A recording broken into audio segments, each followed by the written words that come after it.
अगली खबर उत्तर प्रदेश से जुड़ी हुई। यूपी में डीजीपी का चयन अब राज्य सरकार खुद कर सकेगी। अब यूपीएससी को डीजीपी नियुक्त करने के लिए पैनल नहीं भेजना होगा। पूरी खबर देखिए। यूपी में डीजीपी नियुक्ति का नियम बदल गया है। डीजीपी की नियुक्ति को लेकर योगी सरकार ने नई नियमावली बनाई है। हाई कोर्ट के रिटायर्ड जस्टिस की अध्यक्षता में कमेटी बनाई गई है। यही कमेटी डीजीपी के नाम का चयन करेगी। यानी अब यूपी में पुलिस विभाग के मुखिया की नियुक्ति में केंद्र का दखल नहीं रहेगा। डीजीपी की नियुक्ति यूपी सरकार अपने मुताबिक करेगी। जिस प्रकार से डीजीपी उत्तर प्रदेश का जो नए सेलेक्ट होंगे उसके लिए कैबिनेट ने मोहर लगाई है। इसमें राजनीतिक हस्तक्षेप नहीं है। भाजपा की पहचान ही पारदर्शिता है और उस पारदर्शिता के तहत एक कमेटी बनी है अन्य लोगों की, नहीं राजनेताओं की, और वो सेलेक्ट करेगी 2 साल के पीरियड के लिए। नए नियमावली के जारी होने के बाद अब यूपी में डीजीपी की नियुक्ति में यूपीएससी की कोई भूमिका नहीं होगी। अब ना तो यूपी सरकार को 5 अधिकारियों के नाम का पैनल भेजना पड़ेगा और ना ही वापस आए 3 नामों में से किसी एक पर मुहर लगाने की मजबूरी रह जाएगी। अब कमेटी की ओर से चुने गए डीजीपी का न्यूनतम कार्यकाल 2 साल होगा। राहुल गांधी आज अपने संसदीय क्षेत्र रायबरेली के दौरे पर हैं। इस बीच उन्होंने कई योजनाओं का लोकार्पण और शिलान्यास किया है। देखिए पूरा अपडेट।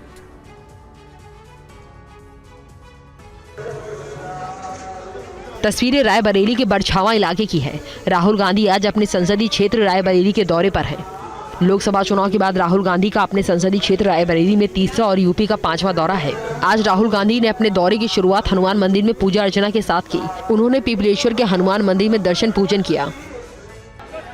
इसके बाद कांग्रेस सांसद और लोकसभा में नेता प्रतिपक्ष राहुल गांधी ने रायबरेली में डिग्री कॉलेज चौराहे पर नवनिर्मित शहीद चौक का उद्घाटन किया। इस बीच राहुल गांधी ने पीएमजीएसवाई की सड़कों का शिलान्यास किया। इन सड़कों के निर्माण में 5,400 करोड़ रुपए की लागत आएगी। इस बीच उन्होंने कई विकास कार्यों का भी जायजा लिया।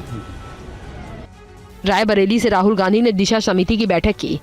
इस बैठक में जिले भर के जनप्रतिनिधि शामिल हुए। इस बैठक में कई मुद्दों पर मंथन किया गया। राहुल गांधी आज रायबरेली में शहीद चौक के उद्घाटन समेत कई अलग अलग कार्यक्रमों में शामिल हुए। राहुल गांधी के इस दौरे में अमेठी के सांसद किशोरीलाल शर्मा भी उनके साथ रहे। और अब बात महाराष्ट्र चुनाव की कर लेते हैं। मतदान से पहले बागियों पर उद्धव ठाकरे ने एक्शन ले लिया है। पूर्व विधायक रूपेश महात्रे समेत कई नेता पार्टी से निष्कासित कर दिए गए हैं। महाराष्ट्र चुनाव में प्रत्याशियों के नाम वापसी के बाद बागियों को लेकर महाविकास अघाड़ी की मुश्किलें कम हुई है। कल नाम वापसी की आखिरी तारीख के बाद जो आंकड़े सामने आए हैं, उसके बाद एमवीए के 21 बागियों ने नाम वापस ले लिए हैं, तो बाकी बागियों के खिलाफ एमवीए में एक्शन जारी है।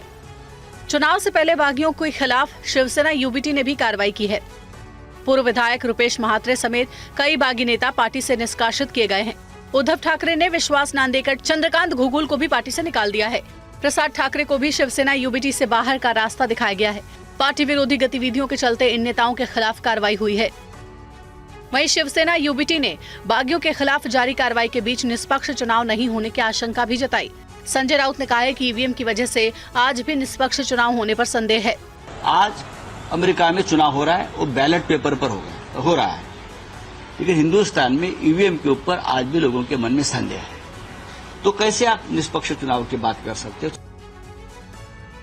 और महाराष्ट्र में बागियों पर बीजेपी ने भी एक्शन लिया है। बीजेपी के बागी विशाल परब को पार्टी से निष्कासित कर दिया गया है।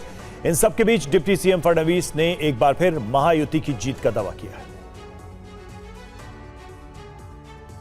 महाराष्ट्र में नाम वापसी के बाद 288 सीटों के लिए 4,140 उम्मीदवार मैदान में हैं, जो कि 2019 की तुलना में 901 ज्यादा हैं। तो कई सीटों पर बागी अब भी महायुति गठबंधन के लिए सिरदर्द बने हुए हैं। महायुति के फिलहाल 24 बागी उम्मीदवार चुनाव मैदान में डटे हैं। वहीं महाराष्ट्र में बागियों के खिलाफ बीजेपी ने कार्रवाई भी की है। बागी विशाल परब को बीजेपी से निष्कासित कर दिया गया है। उन्होंने सिंधुदुर्ग की सावंतवाड़ी सीट से नामांकन किया था। वहीं बीजेपी मुंबई की बोरीवली से गोपाल शेट्टी को बनाने में सफल रही। महायुति के लिए हालांकि सिरदर्द बरकरार रहा। मुंबई के माहिम सीट से शिवसेना उम्मीदवार सदा सरवणकर ने पार्टी नेतृत्व के दबाव के बावजूद अपना नाम वापस लेने से इनकार कर दिया। उनका मुकाबला महाराष्ट्र नवनिर्माण सेना प्रमुख राज ठाकरे के बेटे अमित ठाकरे से होगा। ठाकरे को बीजेपी का समर्थन हासिल है। बीजेपी पुणे जिले की चंचवाड़ सीट से बागी नाना कांटे को मनाने में भी कामयाब रही। माहिम सीट पर अमित ठाकरे और शिंदे गुट के सदा सरवणकर के बीच मुकाबला होगा। गढ़चिरौली विधानसभा सीट पर वर्तमान विधायक डॉक्टर देवराव होली मान गए अपना नाम वापस ले लिया है। शिरडी में बीजेपी के राधाकृष्ण विखे पाटिल के खिलाफ पिपाड़ा की बगावत कायम है।